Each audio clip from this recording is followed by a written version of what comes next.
You know, I didn't set out to be a parenting expert. In fact, I'm not very interested in parenting per se. It's just that there's a certain style of parenting these days that is kind of messing up kids, impeding their chances to develop into their selves. There's a certain style of parenting these days that's getting in the way. I guess what I'm saying is we spend a lot of time being very concerned about parents who aren't involved enough in the lives of their kids and their education or their upbringing, and rightly so. But at the other end of the spectrum, there's a lot of harm going on there as well, where parents feel a kid can't be successful unless the parent is protecting and preventing at every turn, and hovering over every happening, and micromanaging every moment, and steering their kid towards some small subset of colleges and careers. When we raise kids this way, and I'll say we, because Lord knows in raising my 2 teenagers, I've had these tendencies myself, our kids end up leading a kind of checklisted childhood. And here's what the checklisted childhood looks like. We keep them safe and sound, and fed and watered.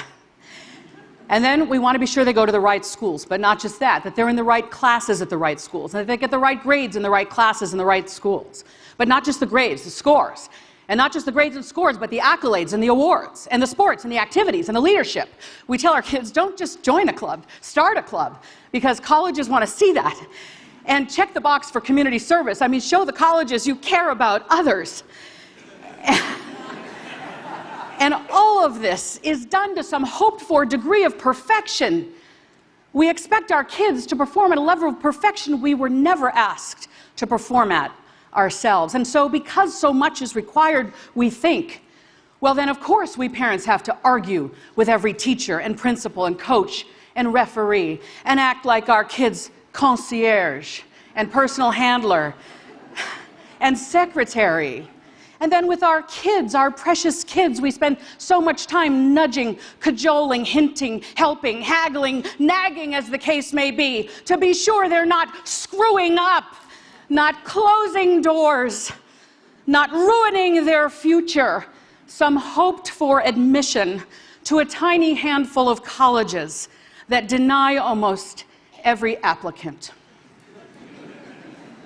And here's what it feels like to be a kid in this checklisted childhood. First of all, there's no time for free play. There's no room in the afternoons because everything has to be enriching, we think.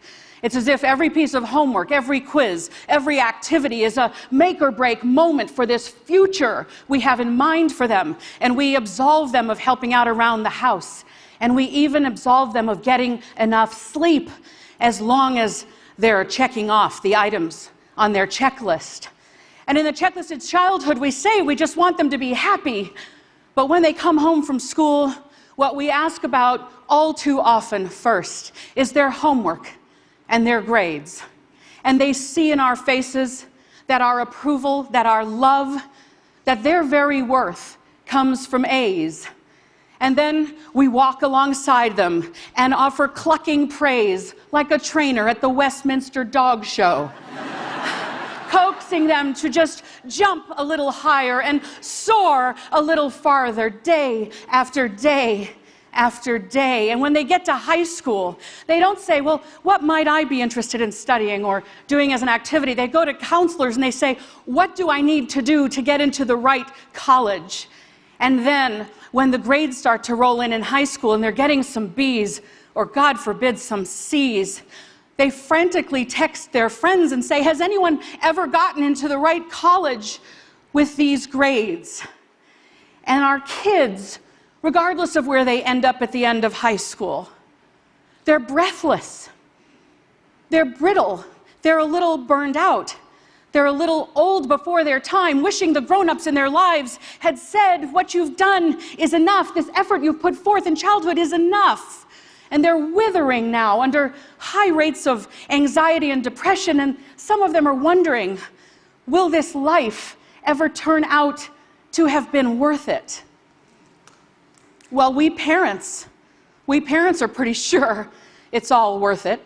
We seem to behave, it's like we literally think they will have no future if they don't get into one of these tiny set of colleges or careers we have in mind for them. Or maybe we're just afraid they won't have a future we can brag about to our friends and with stickers on the backs of our cars. Yeah.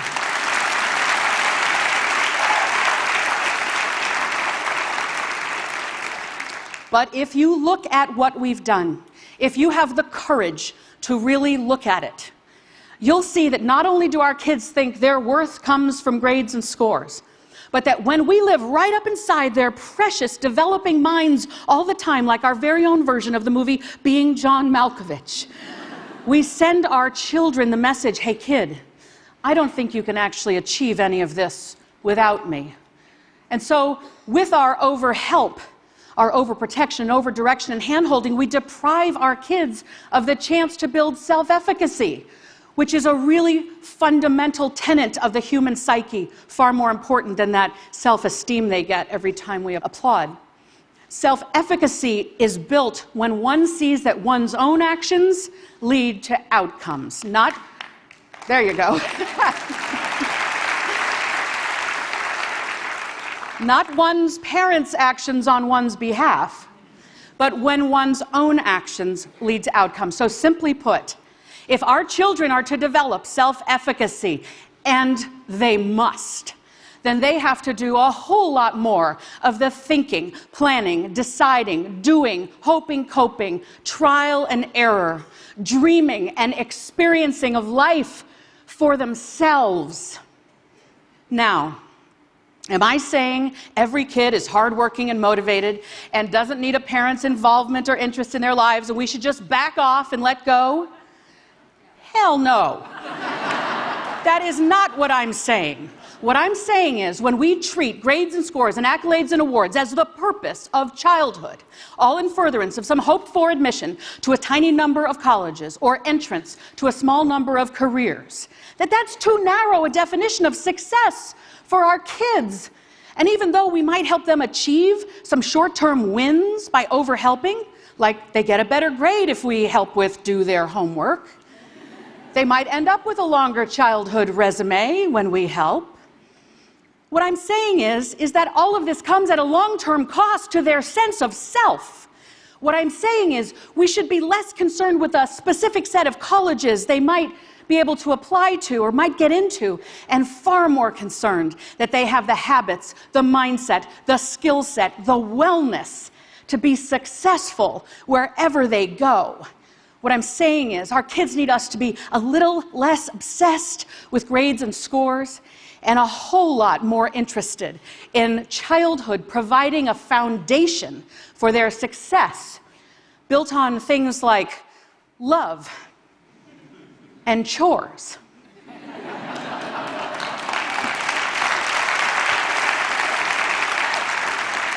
Did I just say chores? Did I just say chores? I really did.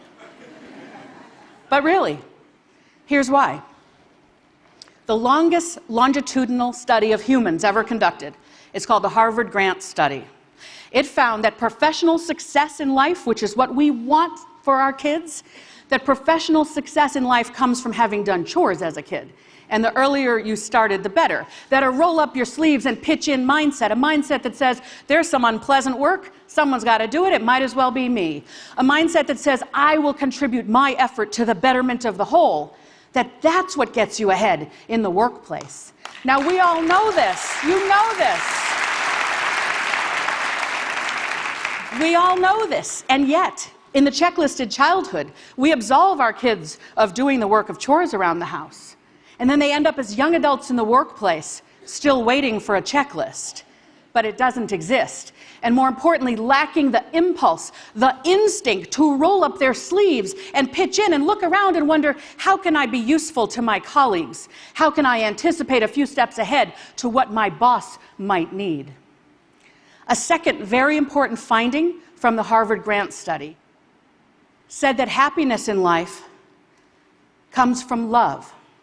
Not love of work, love of humans. Our spouse, our partner, our friends, our family. So childhood needs to teach our kids how to love, and they can't love others if they don't first love themselves, and they won't love themselves if we can't offer them unconditional love. Right. And so, instead of being obsessed with grades and scores when they come home, when our precious offspring come home from school or we come home from work, we need to close our technology, put away our phones, and look them in the eye and let them see the joy that fills our faces when we see our child for the first time in a few hours. And then we have to say, how was your day? What did you like about today? And when your teenage daughter says lunch, like mine did, and I want to hear about the math test, not lunch, you have to still take an interest in lunch. You got to say, what was great about lunch today? They need to know they matter to us as humans, not because of their GPA. All right, so you're thinking, chores and love, that sounds all well and good, but give me a break. The colleges want to see top scores and grades and accolades and awards, and I'm going to tell you, sorta. The very biggest brand name schools are asking that of our young adults. But here's the good news. Contrary to what the college rankings racket would have us believe,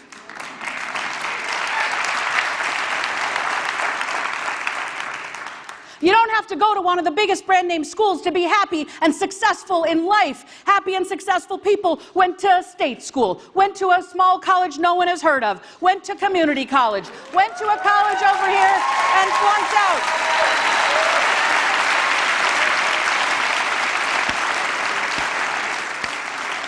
The evidence is in this room, is in our communities, that this is the truth.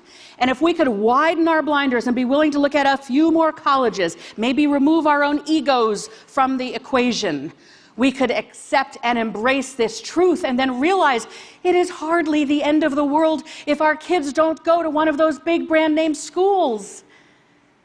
And more importantly, if their childhood has not been lived according to a tyrannical checklist, then when they get to college, whichever one it is, well, they'll have gone there on their own volition, fueled by their own desire, capable and ready to thrive there. I have to admit something to you. I've got two kids I mentioned, Sawyer and Avery. They're teenagers. And once upon a time, I think I was treating my Sawyer and Avery like little bonsai trees that I was going to carefully clip and prune and shape into some perfect form of a human that might just be perfect enough to warrant them admission to one of the most highly selective colleges. But I've come to realize, after working with thousands of other people's kids and raising two kids of my own, my kids aren't bonsai trees. They're wildflowers of an unknown genus and species. And it's my job to provide a nourishing environment, to strengthen them through chores, and to love them so they can love others and receive love. And the college, the major, the career, that's up to them. My job is not to make them become what I would have them become, but to support them in becoming their glorious selves. Thank you. Thank you. Thank you.